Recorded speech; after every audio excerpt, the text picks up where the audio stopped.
네, 오늘은 넷플릭스에서 굉장히 유명한, 그렇지만 또 은근히 모르는 분들도 많이 있는 블랙미러라는 드라마 시리즈에 대해서 이야기해 보려고 합니다. 마침 또 시즌 7이 나왔더라고요. 거기에 이제 더해서 넷플릭스 이놈들이 가격을 또 올린대요. 이제는 이 가격에 그냥 한 달에 한두 번 보는 거는 손해다. 그래서 뽕을 뽑지 않으면 약간 억울하다. 이런 생각이 들 정도까지 와서 제가 재밌게 봤던, 구독비는 아깝지 않다고 생각될 만한 풀어보려고 하고요. 블랙미러는 옴니버스라서 이제 잠깐 시간 날 때 하나씩 보다가 결국 그 시즌을 다 보게 되는 그런 매력이 있는 드라마고요. 기본적으로 어떤 컨셉이냐면 기술이 발달된 시대에서 벌어질 수 있는 문제점들, 부작용들, 도덕적, 윤리적 어떤 타락, 이슈, 문제 이런 것들을 다루는 드라마이고요. 짧게는 한 3, 40분에서 길게는 1시간이 좀 넘어가는 그런 에피소드들로 이루어져 있습니다. 모두 다 한 편에서 이제 이야기가 완결까지 끝나는 에피소드들인데 시즌이 벌써 7개나 되다 보니까 진입장벽이 있잖아요. 그래서 IMDb라고 전 세계에서 가장 방대한 영화 드라마 정보 사이트가 있어요. 평점이 높은 에피소드들 위주로 알려드리려고 합니다. 12 USS 칼리스터 시즌4의 1화. 이걸 딱 보니까 이제 시작부터 좀 괜찮은 작품들을 골랐다 하는 생각이 들어서 신뢰도 있게 제가 랭킹을 읊어도 되겠다는 확신이 드는데 일단 이 드라마는 주인공이 로버트라는 사람이에요. 근데 개발자예요. 가상현실 세계 게임을 개발하는 CTO거든요. 그러니까 최고 기술 책임자인데 진짜 어마어마하게 똑똑하고 능력 있는 사람이에요. 근데 현실에서는 너드야. 개발자들 놀릴 때 쓰는 그 스테레오타입의 전형으로 나와요. 근데 동업자이자 사장인 사람은 정반대야. 이 사람은 대인관계도 좋고 활발하고 좀 외모도 꾸밀 줄 알고 기본적으로 약간 양아치 기질도 있고 잘 노는 사람인데 그러다 보니까 이제 개발은 얘가 다 했는데 정작 스포트라이트는 사장한테 다 와요. 얘는 또 직원들한테도 좀 무시당해. 그러다가 이제 신입 개발자도 새로 입사했는데 여자 개발자거든요. 근데 얘는 처음에 이 개발자 CTO를 진짜 동경했어, 로버트를. 왜냐면 엄청난 게임을 만든 개발 회사의 기술 책임자잖아요. 그래서 진짜 되게 존경하는 눈빛이었는데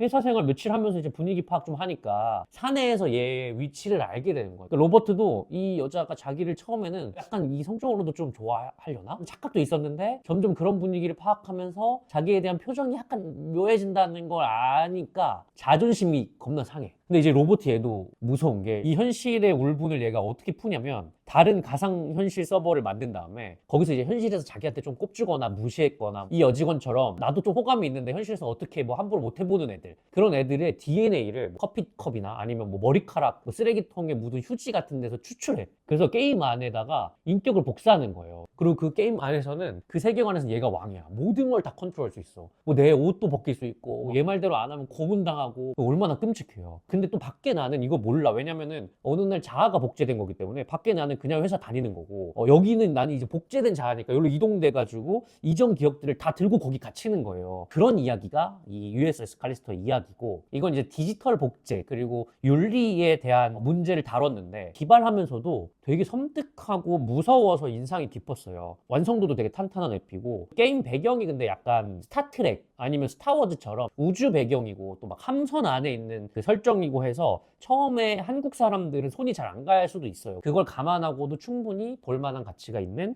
작품이다. 그 다음 9위 추락 시즌3의 1화에 나오는 에피소드입니다. SNS 별점이 계급이 된 세상을 다루고 있는 그런 세계관이에요. 서로를 평점으로 평가할 수 있고 이게 사회의 어떤 신용 점수가 되고 점수가 높은 애는 월세도 싸. 그리고 대출 자격 등등 이런 것들을 다 결정지어 버려요. 사람들이 억지로 자기를 포장해야 돼. 막 점수 잘 받아야 되니까 5점 받아야 되니까 막 억지 미소 짓고 막 자기 생각과 다른 막 행동들을 하고 그러는데 여기 나오는 주인공도 이 평점을 올려서 상류층으로 가려고 굉장히 발버둥 치는 사람이에요. 근데 그럴수록 다 아시겠지만 모든 것들이 꼬여버리는 복잡해져가는 그런 이야기다. 근데 저는 딱 들으셨을 때만 해도 설정 괜찮잖아요. 시각적인 재미도 있어요. 뭐 머리 위로 딱 별점 뜨고 내가 평가하는 장면 나오고 떨어지면 실시간으로 우울해하고 그런 뭔가 CG 효과들이 되게 재밌거든요.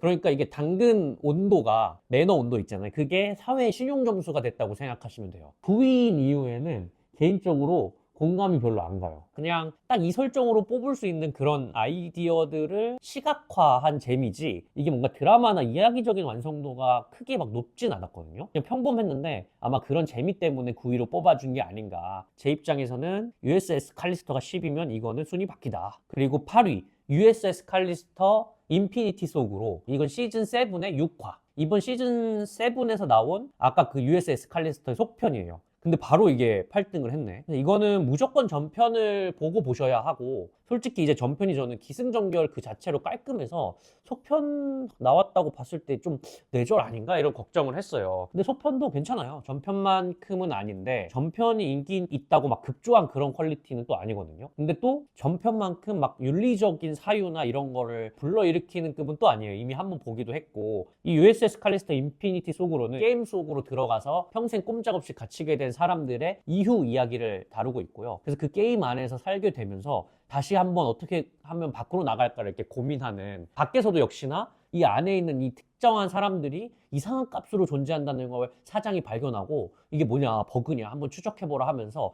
그 안에서 약간 스릴러적인 거나 그리고 액션적인 것들이 좀 주가 되는 이야기를 다루고 있습니다. 요거는 블랙미러 같은 에피소드는 아니야. 프리가이 아시나요? 그 영화의 설정 같은데 아마 잘 됐으니까 이렇게 또 내놨지 않았을까. 7위는 미움받는 사람들, 시즌 3의 6화. 이거는 제목 보셔서 짐작하시겠지만 SNS 시대의 온라인 혐오에 대한 풍자를 다룬 에피소드고요. 악플을 되게 많이 받은 기자 한 명이 죽어요. 그리고 다음날 또 논란이 되는 어떤 행동 때문에 트위터에서 욕을 엄청나게 먹었던 래퍼도 죽어. 경찰이 이 사건들을 추적해 보다 보니까 공통점이 생긴 거예요. 뭐냐면 트위터에서 누구누구에게 죽음을, 이런 해시태그가 있는데 그 태그를 가장 많이 이름 달려서 받은 사람이 순차적으로 죽고 있었던 거예요. 그러니까 이거 되게 보통 사건은 아닌 거잖아. 근데 알고 보니까 이런 게임이 온라인에서 벌어지고 있었고, 어김없이 그걸 많이 받으면 다음날 죽게 되고, 그래서 경찰이 이 범인이 누군지를 추적하면서 벌어지는, 그리고 반전이 기다리고 있는 이야기다. 저는 이 에피소드는 가장 먼저 기억났던, 거의 영화 한 편급으로 길어요. 아마 1시간 20몇 분인가 1시간 30분인가 그런데 그럴 만한 가치가 있어요. 뒷부분 반전이 뭔가 예상했던 전개이기도 한데 기술이 얹어지면서 신선함을 주기 때문에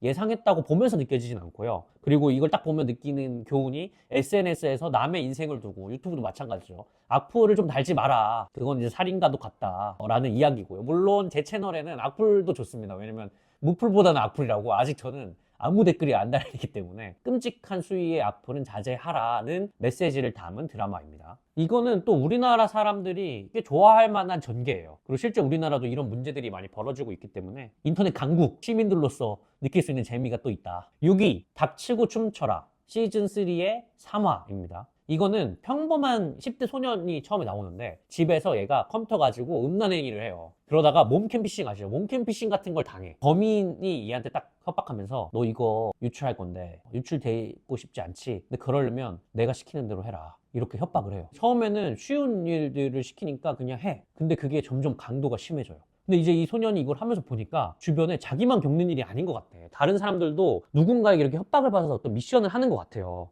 그런 걸 알게 되면서 벌어지는 이야기다. 어떤 의미로 봤을 때는 이게 막 미래 기술을 다루고 하는 게 블랙미러라고 했잖아요. 근데 이 에피는 좀 현실적인 공포를 다루고 있는 에피소드이고, 역시 블랙미러답게 반전이 항상 존재하고 그 반전이 꽤 충격적이에요. 막상 이제 반전을 다 보고 나서 결말을 확인한 뒤에는 이렇게 전개했을 수도 있었겠다 싶은데 보면서는 절대 예측을 못했어요. 하지만 이건 역시 6위급인지는 모르겠다. 그리고 바로 전에 소개한 미움받는 사람들이 이거보단 좀 더 낫다. 5위, 샌주니페로, 시즌3의 3화. 그 미움받는 사람들과 더불어 시즌3에서 제일 좋게 봤던 그런 에피소드고요. 사후세계 이야기인데, 죽음을 앞둔 노인들이 자기의 의식을 이제 디지털로 업로드 해가지고 젊은 모습으로 살아가는 이야기예요. 그러니까 거기서는 식물인간인 사람도 굉장히 자유롭게 뛰어놀 수 있는 그런 디지털 사후세계를 다루고 있고요. 그 사후세계 이름이 샌주니페로예요. 이 샌주니페로라는 사후세계에서 만난 두 여성의 사랑을 다룬 로맨스 영화고요. 그녀 아시죠? 그 영화도 많이 떠올리게 만들고, 영상미도 좋고 그 분위기라고 할까요? 분위기 조성도 되게 잘했고 전반적으로 감성적인 그 드라마여서 만족하면서 봤어요. 모든 전 시즌을 통틀어서 블랙미러에서 이게 최고다라고 꼽는 사람들도 많이 있었고요. 그리고 또 상도 많이 받았어요. 샌주니페로의 주인공이 맥켄지 데이비스 아시죠? 터미네이터 다크페이트에 나왔던 배우예요. 거기서는 굉장히 불끈불끈한 이미지인데 여기서는 소녀소녀하게 나온다. 일단 4위, 당신의 모든 순간, 시즌 1의 3화입니다. 이 세상은 어떤 세상이냐면 귀 뒤에 칩을 이식해가지고 인간 블랙박스를 달고 다니는 거죠. 자기가 보고 경험한 모든 것들을 녹화하고 돌려볼 수 있는 세상이에요. 그리고 남의 것도 막 확인해 볼 수 있고. 여기 주인공 남자는 변호사인데 어느 날 이제 아내랑 같이 간 파티에서 아내가 다른 남자랑 뭔가 묘한 분위기를 풍기는 걸 발견해요. 그리고 막 추궁해 나가. 알고 보니까 전 남친이었던 거야. 그때부터 이놈이 집착과 추궁이 거의 막 도를 넘는 수준이에요. 막 사람 보는 사람 눈살 찌푸리게 해.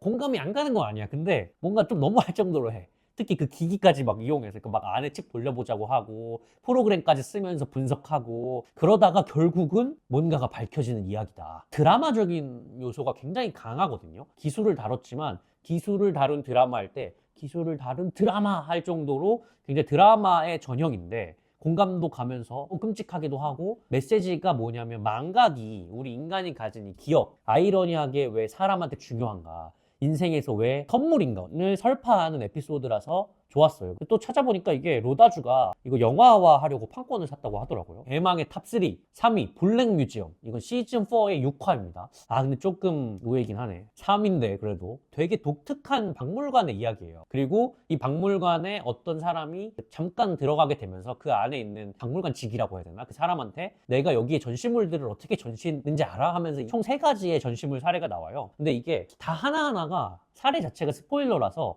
직접 보셔야 돼요. 네, 일단 전시물이 뭔데 그게 그냥 일반적인 전시물은 아니에요. 기술이 결합된 어떤 전시물들이거든요. 예를 들면 사형수인데 의식을 디지털화해서 박물관에 이 사형수의 의식을 전시해 놓는 거예요. 그리고 관람객들이 고통을 주는 버튼을 밖에서 누를 수 있어. 이걸 누르면 평생 동안 이 사형수는 엄청난 고통을 겪으면서도 또 죽지도 못해. 영원히 벌을 받는 그런 전시물들. 그러니까 이런 것들이 전시물로 나오는 거거든요. 엄청 좋았던 에피는 아니었고 그냥 괜찮았다고 했는데 이게 3위까지 하면서 2위랑 1위가 좀 불안한데 아마 이거는 설정 자체가 되게 블랙미러스러워서 좀 고평가를 받은 걸 수도 있고 실제로 저도 되게 흥미롭게 매 3가지 전시물을 보긴 했으니까 그치만 이게 3위다?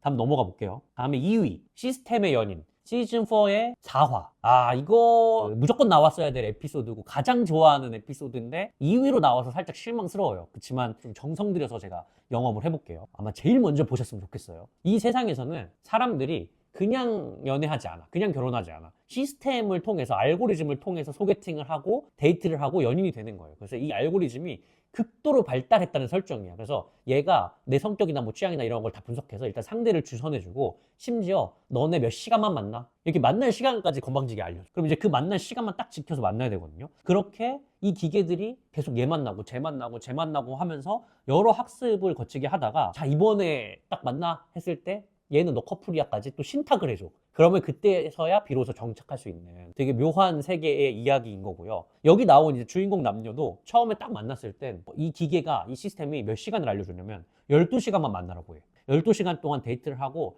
못내 아쉬운 마음을 가지고 헤어졌어요. 그리고 이 사람들은 각각 다른 사람들을 계속 소개받아서 짧게는 몇 달, 길게는 1년 정도 각각 계속 만나게 됐는데 감정이 도무지 생기지 않는 거야. 그 사람들한테. 그럼 뭐 몇 개월 걷다가 다음 매칭이 왔는데 이 둘이 또 다시 만난 거예요. 그러니까 이 사람도 신기하잖아. 나랑 다시 만나니까 이번에는 뭐라고 얘기하냐면 우리 만나야 되는 그 시간, 시스템이 알려주는 그 시간을 까보지 말고 만나자. 확인하지 말고 만나보자. 왜냐면은 우리 전에 12시간인 거 알고 만났을 때 너무 아쉬웠잖아. 그 촉박함을 느끼면서까지 너랑 다시 이렇게 감정을 쌓아가기가 좀 너무 힘들어, 싫어. 이 반대쪽도 그래, 그러자. 우리 이 순간에 충실하고 언제 만남이 끝나는지도 모르는 채로 서로 함께 마음을 키워보자 하고 알콩달콩 만나요.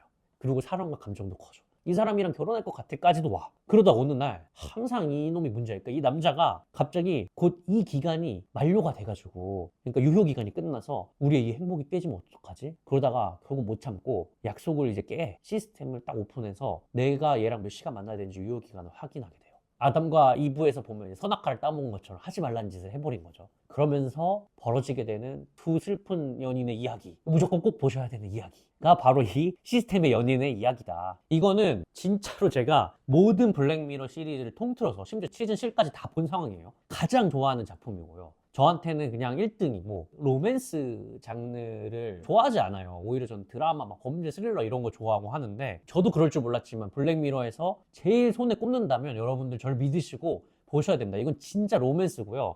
엔딩까지 너무 좋고 이게 일단 어쨌든 2등까지 했다는 거는 이 사람들도 인정했다는 거잖아요. 볼 줄 아는 사람들인 건데 무조건 강추드립니다. 저는 이제 이것보다 재밌는 그리고 특히 이 기술이라는 설정까지 결합돼서 신선한 로맨스 이야기가 있을까? 왜냐면 그 알고리즘이 뭔가 정해준다는 거 우리 뭐 이미 소개팅 앱도 그렇고 너무 식상한데 이 이야기는 되게 재밌고 와닿았다. 그리고 진짜 저는 모든 블랙미러가 반전이 있지만 이 로맨스의 반전은 진짜 약간 뭉클한 느낌이었어요. 그러니까 저 이제 이걸 보고 나면서 왜 우리가 이제 흔히 말하는 운명이라는 거에 대한 진짜 이 운명이라는 게 도대체 뭘까 이런 뭔가 어떤 철학적인 담론까지 생각하게 만드는 그런 에피소드였기 때문에 모든 블랙미러 통틀어서 단 한 편을 보셔야 된다면 저는 이 시스템의 연인을 보시라고 강하게 권하고 싶습니다. 근데 스포일러를 전혀 듣지 말고 보세요. 이미 네가 씨부린 게 좀 스포일러 아니냐 하겠지만 이 정도는 제가 이제 봤잖아요. 본 사람 입장에서 최대한 안 건드리고 영업한 거기 때문에 안심하시고 보셔도 됩니다. 대망의 1위는 화이트 크리스마스입니다.